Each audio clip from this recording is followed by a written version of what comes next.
हाफिज दानिश के बयानात के लिए हाफिज साहिब के ऑफिशियल चैनल हाफिज दानिश को सब्सक्राइब करें।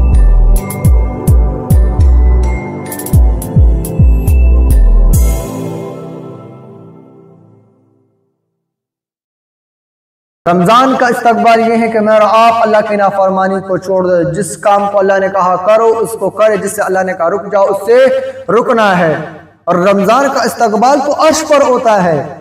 अल्लाह के नबी अलैहिस्सलाम ने फरमाया कि पूरा साल अल्लाह ताला के फरिश्ते जन्नत को मुज़य्यन फरमाते हैं रमज़ान के लिए। रमज़ान का इस्तकबाल है। आप अलैहिस्सलाम दुआएं फरमाते थे रमज़ान के लिए। इस्तकबाल रमज़ान का एक तरीका ये भी है कि आप रजब और शाबान से इस दुआ को मामूल बनाएं, अल्लाहुम्मा बारिक लना फी रजब व शाबान व बल्लिगना रमज़ान, कि या अल्लाह में रजब और शाबान की बरकतों को अता फरमा दे और हमें रमज़ान तक पहुंचा दे। ये भी रमज़ान के इस्तकबाल का एक तरीका है। और अल्लाह जो रमज़ान का किस तरह, जैसे हदीस शरीफ में आता है कि अल्लाह के नबी ने फरमाया रमज़ान अल्लाह का महीना है, तो अल्लाह का फरमाते हैं कि मेरे महीने में दाखिल होने से पहले 15 रोज पहले, जो 15 शाबान होती है जिसे मेरे आप शब बारात कहते हैं, अल्लाह ताला अपने बंदों की मग़फ़िरत फरमा देते हैं, सबके बख्शिश फरमा देते हैं, ताकि जब वो रमज़ान के महीने में दाखिल हो जो मेरा अल्लाह का महीना है तो उसमें वो गुनाहों से पाक साफ हो, उसका नाम आमाल में गुनाह ना हो, वो मुझसे दूर ना हो। इंसान सबसे ज़्यादा जो दूर होता है मासियत की वजह से, गुनाहों की वजह से वो अल्लाह से दूर हो जाता है। तो लिहाजा अल्लाह ने कहा रमज़ान का महीना मेरा महीना है। जब तुम शब बारात से शाबान के महीने से रमज़ान के महीने में दाखिल हो तो तुम्हारे आमाल में कोई गुनाह ना हो, तुम्हारे नाम आमाल बिल्कुल साफ हो, तुम रूहानी एतबार से भी साफ हो, आमाल के एतबार से भी तुम्हारे नाम आमाल साफ हो, और इसी तरह तुम्हारे जिस्मानी एतबार से भी तुम साफ हो जाओ। तो ये रमज़ान का इस्तकबाल है। और रमज़ान के इस्तकबाल यही है कि अगर आप अल्लाह की नाफरमानी को छोड़ दें, अल्लाह ताला ने जिन चीज़ों को कहा करो उनको करे, जिनसे रुकने को कहा उनसे रुक जाए। यही रमज़ान का बेहतरीन इस्तकबाल है। और रमज़ान का इस्तकबाल ये भी है कि मैं और आप अभी से अपने मामूलात को दुरुस्त कर ले कि जब रमज़ान का महीना आए तो उसके महीने से आने से पहले जो गैर ज़रूरी काम है उन कामों को एक तरफ कर ले। यानी वो काम अगर आप उनको करें तो फ़ायदा, अगर ना करें तो आपको नुकसान नहीं पहुंचता, आप ईद के बाद भी उन कामों को कर सकते हैं, तो उन कामों को आप मुअख्खर कर लें। रमज़ान कमाई का महीना है, सीज़न है मुसलमानों का, ईमान वालों के लिए सीज़न है। और ताजिर का और कारोबार के अपना एक सीज़न हुआ करता है जिसमें वो इतना मुनाफा उठाता है कि पूरे साल उसके असरात उसके ऊपर क्या होते हैं, मुरतब होते हैं। इसी तरह ईमान वाला जब रमज़ान का महीना ईमान के साथ गुजारेगा, नेक आमाल के साथ गुजारेगा, अल्लाह की बंदगी के साथ गुजारेगा, रमज़ान के आदाब के साथ गुजारेगा, तो फरमाया कि पूरे साल उसके ऊपर असरात नजर आएंगे। अगर उसने 30 दिन सही मानों के साथ गुजार लिए, अल्लाह के बताए हुए तरीकों के साथ गुजार लिए, तो इसके असरात पूरे साल मुरतब होते हैं उसके ऊपर। और रमज़ान तो अल्लाह का महीना है, ईमान वालों के लिए महीना है। एक का 70 अल्लाह ताला अता फरमाते हैं, फर्ज 70 फर्जों के दर्जे पर पहुंच जाता है, नफल फर्ज के दर्जे पर पहुंच जाता है। ये तो ये मेरे और आपके लिए सीजन है और अल्लाह से करीब होने का बेहतरीन मौका है। और अल्लाह का महीना है, अल्लाह का महीना है। तो रमज़ान के आने से पहले अगर आपने किसी का कोई माल लिया है, उधार लिया है, उसको उधार दे दे। किसी से अगर आपने किसी का नाहक माल लिया है उसको माल लौटा दे।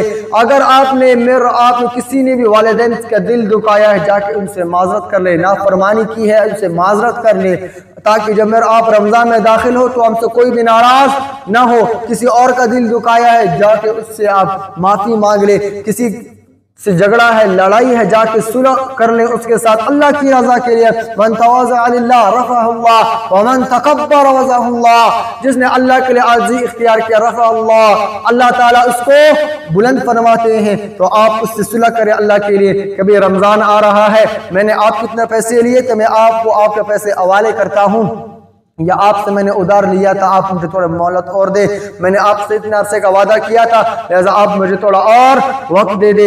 और इसी तरह वालिदैन की नाफरमानी की है, किसी का दिल दुखा है, किसी पर जुल्म किया, तशद्दुद किया है, हत्ता कि वो लोग जिनके घर के अंदर मुलाजमीन है, खादिम है, काम करते हैं, मजदूर है, تو ان کو چاہیے کہ اپنے خادموں سے کم کام لے، گھر میں جو خواتین ہیں ان سے کم کام لے، تاکہ وہ بھی، اگرچہ خواتین جو خدمت کرتی ہیں اللہ تعالیٰ ان کو اجر عطا فرماتے ہیں، ظاہر روزہ دار کی خدمت کر رہا ہے، خادم بیوی کے لیے کر رہا ہے تو اللہ تعالیٰ اس کو اجر عطا فرماتے ہیں، لیکن مجھے اور آپ کے آرام کا خیال رکھنا ہے۔ جیسے اللہ کے نبی نے فرمایا خادموں کے ساتھ رعایت کا معاملہ کرو، اسی طرح ہمارے خادمین تو گھر والے بھی ہوتے ہیں، ماں بہن بیوی یہ ہمارے خادمین ہوتے ہیں، خدمت میں بیچاری لگی رہتی ہیں، رات کو 1-1:30 بجے اٹھ کر پراٹھے پکا رہی ہوتی ہیں اور اس میں سحری ہو جاتا ہے، پھر برتن دھونا، پھر سو جانا، پھر اس کے بعد دوپہر کو اٹھ جاتے ہیں، پھر افطاری کی تیاری، تو ان بیچاروں کو موقع ہی نہیں ملتا۔ تو خواتین کا بھی رمضان میں خاص خیال رکھے، اپنے جو ماتحت جو ملازمین ہیں ان سے کم کام لے تاکہ وہ زیادہ سے زیادہ وقت ذکر و اذکار اور نیک اعمال میں گزار لے۔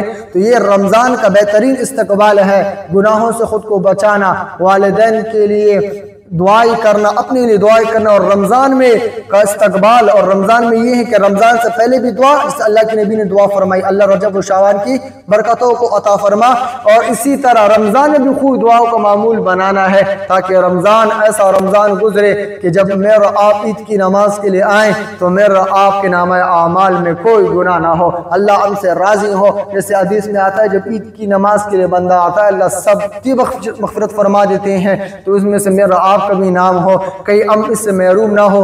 ایک مہینہ اللہ کے لیے میرا آپ خود کو قربان کر لے، انشاءاللہ اللہ کے فضل سے میں آپ کو قسم کھانے کے لیے تیار ہوں، میں تیار ہوں۔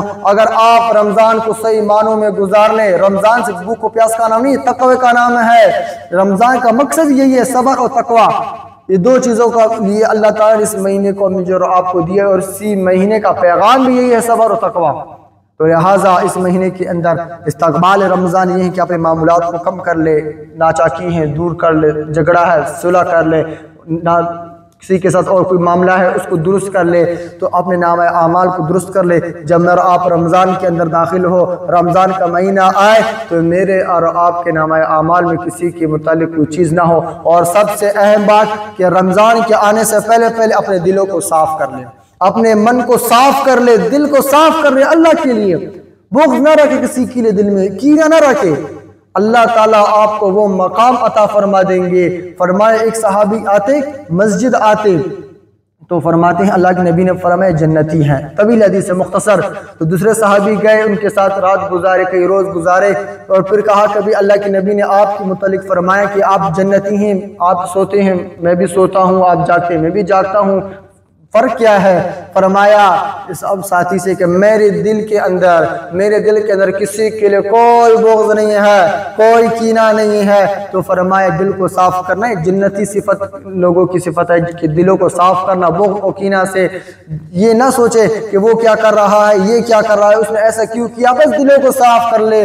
آپ یہ سمجھ لے، خود کو چھوٹا کر لے، عاجزی اختیار کر لے کہ شاید میں اسی قابل تھا، میرا رویہ اچھا نہیں تھا، اس لیے میرے ساتھ اس طرح ہوا ہے، یا میں گنہگار تھا، میں نے اللہ کی نافرمانی کی تو اللہ نے دنیا میں مجھے کیا کر لیا، دکھلا دیا۔ تو اس طرح باتوں کو اپنے ذہنوں اور دلوں کے اندر ڈال دے، بغض و کینہ کسی سے نہیں رکھنا، دل کو صاف کر لے اللہ کی رضا کے لیے، اللہ کی رضا کے سب کو معاف فرما دے اور دل بڑا کیجئے۔ تو لہٰذا رمضان کا مہینہ ہے، استقبال رمضان ہے، اپنے آپ کے معمولات کو درست کر لے اور اپنے آپ کو اللہ کے لیے آپ اس طرح بنائے کہ اللہ میں حاضر، رمضان کا مہینہ آپ کے لیے پورا سال آپ نے کھلایا، اب رمضان میں آ کے میں اپنے منہ کو روک لوں گا، کھانے پینے سے، جھوٹ سے، فریب سے اور غیبت سے، ہر چیز سے خود کو روکنا۔